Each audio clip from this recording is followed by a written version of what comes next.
નમસ્કાર વિદ્યાર્થી મિત્રો.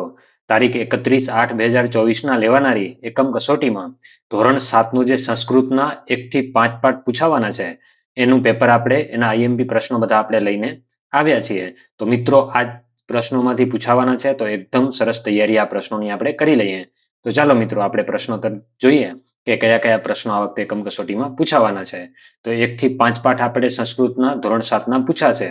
તો ચાલો મિત્રો આપણે સૌથી પહેલો પ્રશ્ન શું આપેલો છે?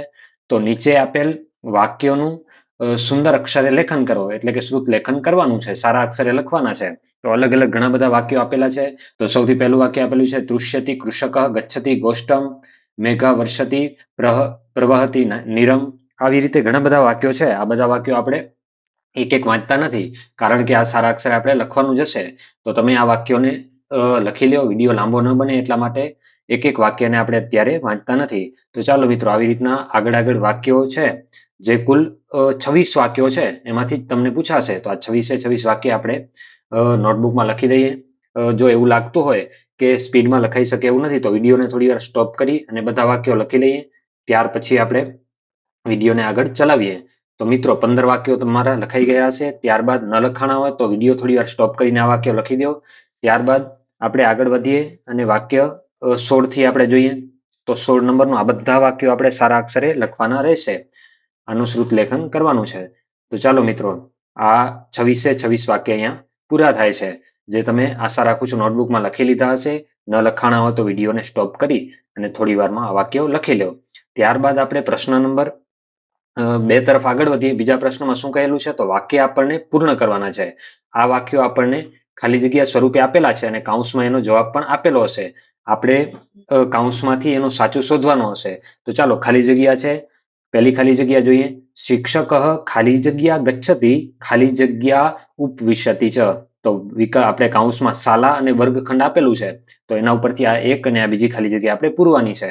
તો પહેલી ખાલી જગ્યામાં શું આવશે? તો પહેલી ખાલી જગ્યામાં આવશે શાલા અને બીજી ખાલી જગ્યામાં આવશે વર્ગખંડ. એટલે આખું વાક્ય આવી રીતે તૈયાર થશે. શિક્ષક શાલા ગચ્છતિ વર્ગખંડ ઉપવિશતિ ચ. ત્યારબાદ બીજી ખાલી જગ્યા જોઈએ. ઋષિ ખાલી જગ્યા ગચ્છતિ ખાલી જગ્યા ઉપશયતિ ચ. તો પહેલામાં આવશે વનમ અને બીજામાં આવશે નદી તટે. ત્યારબાદ ખાલી જગ્યા ત્રીજી જોઈએ આપણે. તો ત્રીજી ખાલી જગ્યામાં આપણને શું કહેલું છે? તો ભરત ખાલી જગ્યા ગચ્છતિ ખાલી જગ્યા ઉપવિશતિ ચ. તો ભરત ક્રીડાગણમ ગચ્છતિ અને મિત્ર સમીપ ઉપશયતિ ચ. તો ચાલો ખાલી જગ્યા નંબર 4 જોઈએ. દીપક ખાલી જગ્યા ગચ્છતિ ખાલી જગ્યા ઉપવિશતિ ચ. તો દીપક ગ્રામમ ગચ્છતિ અને માર્ગ ઉપવસતિ ચ. ચાલો ત્યાર પછી આ ખાલી જગ્યાઓ પૂરી થાય છે. ત્યાર પછીનો પ્રશ્ન પણ ખાલી જગ્યાનો જ છે. આમાં આપણને એક જ કૌંસમાં શબ્દ આપેલો હશે, એના ઉપરથી એની ક્રિયામાં ફેરવવાનું છે. ચાલો ભિક્ષુક ખાલી જગ્યા ગચ્છતિ, તો કૌંસમાં આપણને ગૃહમ લખેલું છે, તો જવાબ કઈ રીતે લખવાનો? તો ભિક્ષુક ગૃહમ ગચ્છતિ. આનું એક આપણને ઉપર ઉદાહરણ આપેલું હશે પરીક્ષામાં, એના ઉપરથી તૈયાર કરવાનું હશે, એટલે તરત જ તમને ખ્યાલ આવી જશે કે આ શબ્દ કઈ રીતે બનાવવાનો. આનું ઉદાહરણ આપણે અત્યારે લખેલું નથી, પણ ત્યાં પરીક્ષામાં આપેલું હશે. ત્યારબાદ શૃંગાલ ખાલી જગ્યા ભ્રમતિ, તો કૌંસમાં આપણે વનમ કહેલું છે, તો શૃંગાલ વનમ ભ્રમતિ. નૃપ ખાલી જગ્યા ગચ્છતિ, તો નૃપ નગરમ ગચ્છતિ. ત્યારબાદ ચોથો જોઈએ. સાધુ ખાલી જગ્યા પશ્યતિ, સાધુ તીર્થમ પશ્યતિ. 5મા નંબરમાં સ ખાલી જગ્યા વધતી, તો સ પુનઃ વધતી. ચાલો ત્યારબાદ મિત્રો આપણને એક કોષ્ટક આપેલું છે. આ કોષ્ટકમાં શબ્દો છે, એના ઉપરથી આપણને વાક્યો તૈયાર કરવાના છે. તો ચાલો અહીં ચટક કૃષક સામે નિડ ગોષ્ઠ, આવી રીતે અલગ અલગ વાક્યો આપેલા છે. એના ઉપરથી આપણે આખો કોષ્ટક આપેલો છે, એના ઉપરથી આપણે વાક્ય તૈયાર કરશું. તો વાક્ય આપણા આવી રીતે તૈયાર થાય છે. પહેલું વાક્ય છે ચટક નિડે વસતિ. બીજું છે કૃષિક ગોષ્ઠમ ગચ્છતિ, મિત્રમ ગૃહમ ગચ્છતિ, ભોજનમ ભોજનાલય દદાતિ, ગ્રાહક આપદિકમ વદતિ. આ રીતના કુલ 5 જે આ છે આ વાક્યો તૈયાર થયા છે. શેના ઉપરથી તૈયાર કર્યા છે? તો ફરીથી જોઈ લઈએ. આ કોષ્ટક ઉપરથી તૈયાર કર્યા છે. આ કોષ્ટકને તમે ધ્યાનથી જોજો. એના ઉપરથી જ આપણને એક ઉદાહરણ આપેલું હશે, એના ઉપરથી વાક્ય તૈયાર કરવાના હશે, જે આવી રીતે તૈયાર થશે. ચાલો ત્યાર પછીનો પ્રશ્ન જોઈએ. તો કૌંસમાં આપેલ શબ્દનો ઉપયોગ કરીને પ્રશ્નાર્થ વાક્ય બનાવવાનું છે. એટલે કે એક વાક્ય લખેલું હશે, એમાં એક શબ્દ નીચે અંડરલાઈન કરેલ હશે, એ શબ્દની જગ્યાએ આપણે કૌંસમાંથી શબ્દ મૂકી અને આખું પ્રશ્નાર્થ વાક્ય બનાવવાનું છે. તો આ પણ સરળ છે. મમ ગૃહમ જામનગરે અસ્તિ, તો જામનગરે ની નીચે અંડરલાઈન લખેલ છે, તો એની જગ્યાએ આપણે કૌંસમાંથી શબ્દ શું રાખી દેવાનો? તો કુત્ર. મમ ગૃહમ કુત્ર અસ્તિ, તો આ પ્રશ્નાર્થ વાક્ય બની જાય છે. મિત્રો આજ પ્રશ્નો પૂછાવાના છે એકમ કસોટીમાં, તો ધ્યાનથી લખી લેજો અને તૈયાર કરી લેજો. અને સાવ સરળ છે. ત્યારબાદ ઉદ્યાને પુષ્પમ વિકસિત, તો જવાબ આવશે ઉદ્યાને કિમ વિકસિત. પાર્થ મંદિરતઃ વિદ્યાલયમ ગચ્છતિ, તો પાર્થ કુલઃ કુત્ર ગચ્છતિ. બાલકઃ ક્રીડનાર્થ ક્રીડાગણમ ગચ્છતિ, તો બાલકઃ કિમર્થમ ક્રીડાગણમ ગચ્છતિ. કાર્યાલય વાર્તાલાપ ન ભવતી, તો કાર્યાલય કિમ ન ભવતી. આ રીતે આખા જે વાક્યો છે એ સરળતાથી ખાલી કૌંસમાંથી શબ્દ છે એ આ જે અંડરલાઈન કરેલ શબ્દ છે એની જગ્યાએ મૂકી અને છેલ્લે પ્રશ્નાર્થથી મૂકવાનું છે. ચાલો ત્યાર પછીનો પ્રશ્ન જોઈ લઈએ. તો ત્યાર પછીના પ્રશ્નમાં શું છે, તો રેખાંકિત શબ્દોના સ્થાને કૌંસમાં આપેલ શબ્દનો ઉપયોગ કરી અને અન્ય વાક્ય બનાવવાનું છે. આમાં આપણે પ્રશ્નાર્થ વાક્ય બનાવવાનું હતું. આમાં એક વાક્ય બનાવવાના છે. તો શું લખેલ છે, ત્વમ નીરમ પીબ, તો નીરમની નીચે અંડરલાઈન કરેલી છે તો એની જગ્યાએ સૌથી પહેલા દુગ્ધમ રાખવાનું. તો એક વાક્ય બની જશે ત્વમ દુગ્ધમ પીબ, અને પછી રાખવાનું રસમ, તો ત્વમ રસમ પીબ. તો આ પણ સાવ સરળ છે. ત્યારબાદ પ્રશ્ન નંબર 2 જોઈએ. એમાં શું કહેલું છે, ત્વમ ચણકમ સ્વીકુરુ, તો એમાં શું છે, પુસ્તક અને ધનમ, તો ત્વમ ધનમ સ્વીકુરુ અને ત્વમ પુસ્તકમ સ્વીકુરુ. ત્યારબાદ પ્રશ્ન નંબર 3 જોઈએ. ત્વમ ચિવમ વદ, ત્વમ ગીતમ વદ, ત્વમ શ્લોકમ વદ. ત્યારબાદ એતત ચિત્રમ અસ્તિ, તો એતત પુસ્તક અસ્તિ, એતત ચલચિત્ર અસ્તિ. ફક્ત કૌંસમાંથી શબ્દ આપણે મૂકીએ છીએ, બાકી કાંઈ જ આમાં કરવાનું નથી. શા ભોજનમ કરોતી, શા પ્રાર્થનામ કરોતી, શા દાનમ કરોતી. તો આ પ્રશ્ન પણ સાવ સરળ હતો એટલે આપણે ઉતાવળથી જોઈ લીધો. ચાલો હવે ક્રિયાપદોમાં પરિવર્તન કરવાનું છે. તો એક શબ્દ આપેલો છે અને ક્રિયાપદમાં ફેરવવાનું છે. તો વદતી શબ્દ આપેલો છે તો જવાબ શું લખવાનું, એક ઉદાહરણ આપેલું જશે એના ઉપરથી તમને ખ્યાલ આવી જશે. તો જવાબ આવશે વદિષ્યતિ અને વદિષ્યામી. પદ્ધતિ આપેલો હોય તો પઠિષ્યાતિ અને પઠિષ્યામી. લિખતી આપેલો હોય તો લિખસ્યતિ અને લિખસ્યામી. પછી ત્યારબાદ ખાદતી શબ્દ આપેલો છે તો ખાદશ્યતિ અને ખાદશ્યામી. ચલતી આપેલો છે તો ચલશ્યતિ અને ચલશ્યામી. આને ખાલી ક્રિયામાં ફેરવવાનું છે. ત્યારબાદનો પ્રશ્ન જોઈએ. તો નીચે આપેલ પ્રશ્નોના જવાબ આપણે સંસ્કૃતમાં લખવાના છે. તો ચાલો આ થોડોક આપણે આ પ્રશ્નો એવા છે કે જે આપણે પાકા કરવા પડશે. તો આ બધા પ્રશ્નો આપણે નોટબુકમાં લખી અને પાકા કરી લઈએ. જરૂર લાગે તો સ્ક્રીનશોટ પાડી અને પછી નોટબુકમાં લખીએ, અને એવું હોય તો વિડીયોને સ્ટોપ કરી અને સાથે સાથે લખતા આવીએ અને સમજતા પણ આવીએ. તો ચાલો ઘરને સંસ્કૃતમાં શું કહેવાય, તો જવાબ આવશે ગૃહમ. નીરમ કેદામ પ્રવહતી, તો યદા મેઘ વર્ષતિ તદા નીરમ પ્રવહતી.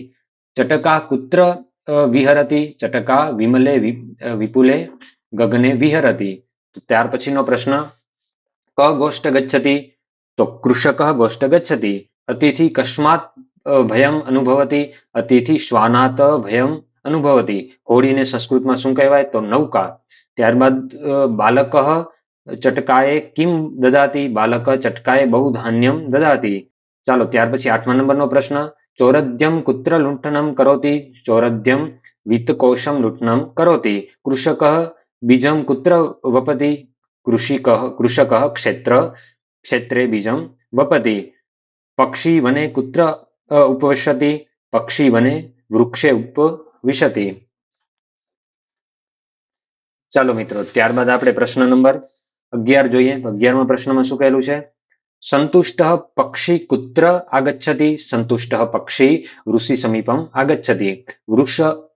કૃષક કદા ગોષ્ઠમ ગચ્છતિ, નીરમ પ્રવહતી તદા પ્રસન્નમ કૃષક ગોષ્ઠમ ગચ્છતિ.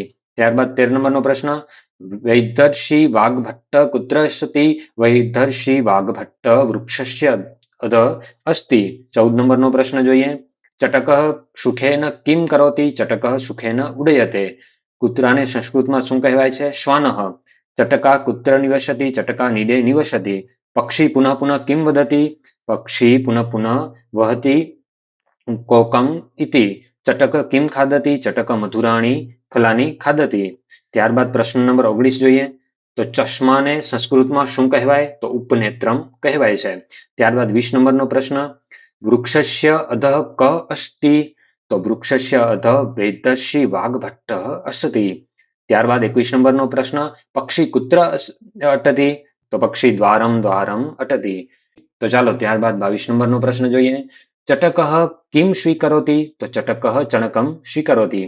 ચાલો 22 પ્રશ્ન પૂરા થાય છે. પ્રશ્નો થોડાક વધારે છે પરંતુ આનામાંથી જ પ્રશ્નો પૂછાવાના છે, તો આપણે આ તૈયાર કરી લઈએ.